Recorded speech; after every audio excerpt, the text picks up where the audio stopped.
శ్రీ దుర్గాదేవి కాళీమాత ఆశీస్సులతో జ్యోతిష్యం చెప్పబడును. స్త్రీ పురుషులకు ఎటువంటి సమస్యలకైనా 100% ఫోన్ ద్వారానే జ్యోతిష్యం చెప్పబడును. ప్రేమ సమస్యలు, పిల్లలు పెద్దల మాట వినకపోవడం, సంతానం, విడాకులు, పెళ్లి సమస్యలు, భార్యాభర్తల సమస్యలు, మీ జీవితంలో ప్రతి ఒక్క సమస్యకి గురువుగారి దగ్గర పరిష్కారం కలదు. ఈ గురువుగారి ద్వారా ఎంతో మంది లబ్ధి పొంది ఉన్నారు. Guruji phone number 7075910313. ఓం సాయిరామ్. సమర్థ సద్గురు సాయినాథ్ మహారాజ్కి జై. సాయిబాబా భక్తులందరూ కూడా నమస్కారం అండి. సాయినాథుని ఆశీస్సులతో అందరూ కూడా సుఖంగా, సంతోషంగా, అష్టైశ్వర్య, ఆరోగ్య, అభివృద్ధితో ఉండాలని మనస్ఫూర్తిగా కోరుకుంటూ ఈరోజు ఈ వీడియోని మొదలు పెడుతున్నాను. ఈరోజు వీడియో ఏంటంటే, బిడ్డ, నువ్వు ఎన్నో రోజుల నుంచి పడ్డ కష్టానికి అంతిమ తీర్పు.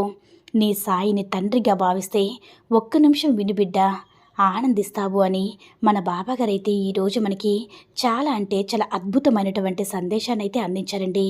మరి మన బాబాగారు ఈరోజు మనకి ఎలాంటి సందేశం అందించాలి అనుకుంటున్నారో ఆయన మాటల ద్వారానే తెలుసుకుందాం. ఆయన మాటలు వినే ముందుగా ఈ వీడియో కనుక నచ్చినట్లయితే లైక్ చేసి షేర్ చేయండి. మరిన్ని వీడియోస్ కోసం మన ఛానల్ని సబ్స్క్రైబ్ చేసుకొని మాకు కొంచెం సపోర్ట్ చేయండి. మరి మన బాబాగారి సందేశం ఏంటంటే, బిడ్డ, ఎన్నో రోజుల నుంచి నువ్వు బాధపడుతూ ఉన్నావు కదా, నాకు ఏ కోరిక తీరడం లేదు బాబా.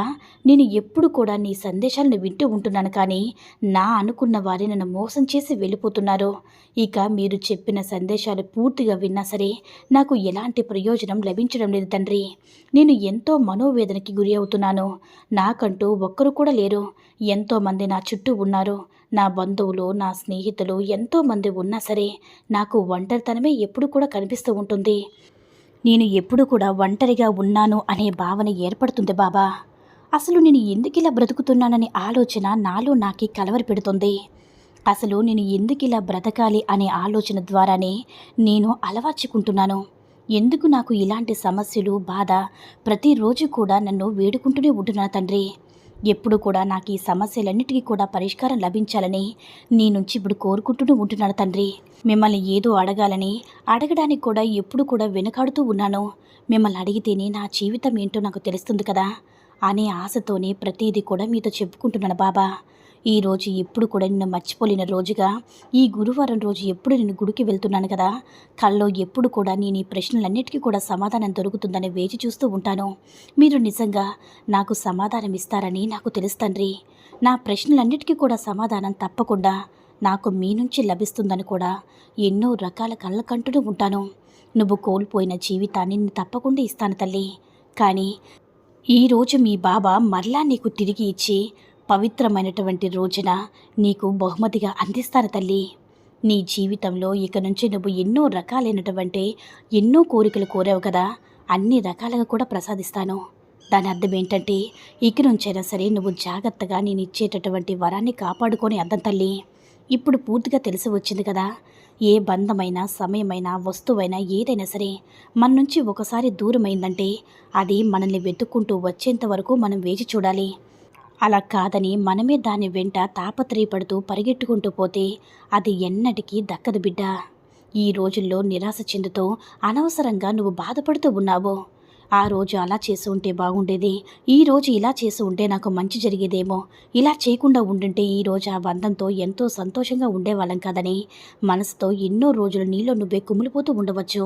లేదంటే ఏదైనా ఒక ముఖ్యమైనటువంటి విషయం, నీకు చాలా అవసరమైనటువంటి ఒక వస్తువును పోగొట్టుకొని ఆ వస్తువుని నా దగ్గరికి తిరిగి వస్తే బాగున్ను, నేను అనవసరంగా ఆ రోజు ఆ వస్తువుని జాడ విడుచుకున్నాను అనే బాధను కూడా నువ్వు ఎప్పుడు కూడా పడద్దు బిడ్డ. అలా కలవరిపోకూడదు.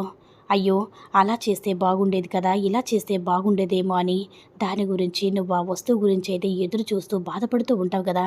అది వస్తువు కావచ్చు, లేదంటే సమయం కావచ్చు, అది నేను ఇప్పుడు ఇవ్వలేకపోవచ్చు బిడ్డ.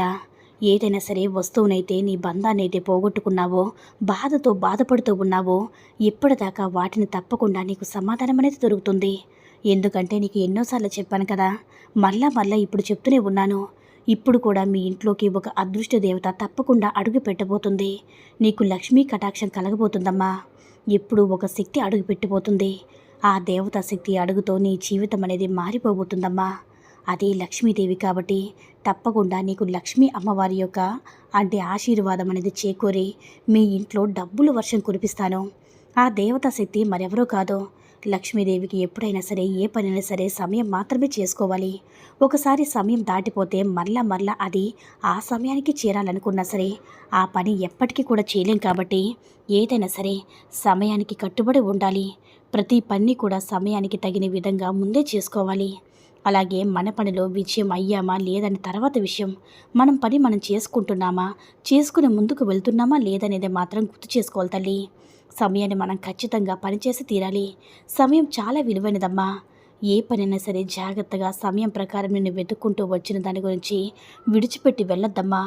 ఎందుకంటే వెళ్ళిపోయినటువంటి వస్తువుని అస్సలు పట్టించుకోవద్దు. ఏ బంధమైతే శాశ్వతమని నువ్వు ఎప్పుడు కూడా కళ్ళు కనొద్దు. అలా కళ్ళు కంటున్నావా? అనవసరంగా లేనిపోని అవమానాలు కావచ్చు, లేదంటే తొందరపాటు నిర్ణయాలు కావచ్చు, దూరం చేసుకుంటావు తల్లి. ఇప్పటికైనా సరే వాటి విలువను తెలుసుకొని అలాగే వాటిని గుర్తించి పూర్తిగా అర్థం చేసుకుని బాధపడుతూ ఉన్నావు కాబట్టి బాబా నీ కోసం మళ్ళా ఒక జీవితాన్ని ప్రసాదించాలనే ఉద్దేశంతో, తిరిగి నీకు మంచి జీవితం ప్రసాదించాలనే ఒక జ్ఞాపకంతో నీకు ఒక మంచి జీవితాన్ని ఇవ్వబోతున్నాను. నీతో వచ్చేటటువంటి రోజులన్నీ కూడా నువ్వు ఏ బంధమైతే శాశ్వతంగా నాతో ఉండాలి అనుకుంటున్నావో ఆ బంధాన్ని నీకు తప్పకుండా ఇస్తాను బిడ్డ. ఏ బంధం అయితే నీ నుంచి దూరమైందని బాధపడుతున్నావో ఆ బంధం నీకు దగ్గరవుతుంది. కాబట్టి ఇక నుంచైనా సరే వారితో జాగ్రత్తగా ఉండు. అనుమానాలకు అలాగే వారిపై ఉండేటటువంటి ప్రేమను కానీ గౌరవం కానీ ఏది కూడా తగ్గించే విధంగా వారితో ప్రవర్తించొద్దు. అసలు పాత జ్ఞాపకాలను త్రవ్వి మరలా చేదు అనుభవాలను పొందకూడదు బిడ్డ. జరిగిపోయిందేదో జరిగిపోయింది. ఇప్పుడు కూడా మనకి మంచి జరుగుతుందని ముందుకు వెళ్ళాలి. అలాంటప్పుడే కదా నీ జీవితం సంతోషంగా ఉంటుంది. అలా కాకుండా గడిచిపోయినటువంటి గతాన్ని మళ్ళా మళ్ళా గుర్తు చేసుకుంటూ ఆ బంధం వచ్చిన తర్వాత మళ్ళీ అంటే పాత జ్ఞాపకాలని మళ్ళీ త్రవ్వకుండా ఇక బాధపడింది చాలు బిడ్డ. ఇక ఇప్పుడు నువ్వు అలాంటి జ్ఞాపకాలని గుర్తు చేసుకోవద్దు. ప్రతి ఒక్కటి కూడా ఒకటికి రెండుసార్లు జాగ్రత్తగా ఆలోచించుకొని నిర్ణయం తీసుకొని ఒకరినొకరు గౌరవించుకునే ముందు నిర్ణయం తీసుకుంటే సమయానికి ఆనందంగా ఉంటేనే కదా రేపటి రోజు నీ కుటుంబ సభ్యులు కానీ లేదంటే నీ సమాజం కానీ విలువ అనేది తప్పకుండా ఉంటుంది. ఎప్పుడు కూడా బాధపడవద్దమ్మా. నేను ఒంటరిని అనే ఆలోచన ధోరణి నీలో నుంచి తీసివేసే. నువ్వు ఒంటరి ఎలా అవుతావు చెప్పు నేనుండగా. నువ్వు ఏమి కూడా దిగులు పడకు. నేను చూసుకుంటాను బిడ్డ. జాగ్రత్తగా ఉండు, సంతోషంగా ఉండు. ఇక నుంచి నువ్వు పడ్డ కష్టాలన్నిటికీ కూడా అంతిమ తీర్పు ఇవ్వబోతున్నానమ్మా. నన్ను నీ సాయి తండ్రిగా నన్ను భావిస్తావు కదా. నన్ను సాయి తండ్రిగా భావించి నేను చెప్పే సన్మార్గంలోనే నడువు బిడ్డ. నీకు కొన్ని ఆటంకాలు ఎదురైనా కష్టాలు ఎదురైనా సరే ఆ తర్వాత అంతా మంచి జరుగుతుంది. నీ సాయి తండ్రి మీద నమ్మకం, ప్రేమ, గౌరవం ఉంటే అన్నీ కూడా పాటించు. అప్పుడు తెలుస్తుందమ్మా నీ సాయి తండ్రి నీకు ఏం చేశాడనేది నీకు అప్పుడు అర్థమవుతుంది. అంతవరకు కూడా ప్రశాంతంగా ఓర్పుతో ఉండు బిడ్డ. నీకైనా మంచి కాలం తప్పకుండా నీ దరికి చేరుతుంది. నువ్వు కోరిన కోరికలన్నీ కూడా నెరవేరుతాయి. ఇక ఆనందంగా, సంతోషంగా, ధైర్యంగా ఉండు బిడ్డ అని మన బాబాగారు అయితే ఈరోజు మనకి చాలా అంటే చాలా అద్భుతమైనటువంటి సందేశాన్ని అయితే అందించారండి. సాయి మహిమల ద్వారా వచ్చిన ఈ సందేశం మీ అందరికి కూడా నచ్చిందని అనుకుంటున్నాను. ఈ వీడియో కనుక నచ్చినట్లయితే మరికొంతమంది బాబా భక్తులకు రీచ్ చేయేలా షేర్ చేసి లైక్ చేయండి. అలాగే మన ఛానల్ని ఎవరైనా మొదటిసారిగా చూస్తున్నట్లయితే తప్పకుండా సబ్స్క్రైబ్ చేసుకుని మాకు కొంచెం సపోర్ట్ చేయండి. సర్వే జనా సుఖినో భవంతు. జై సాయిరామ్.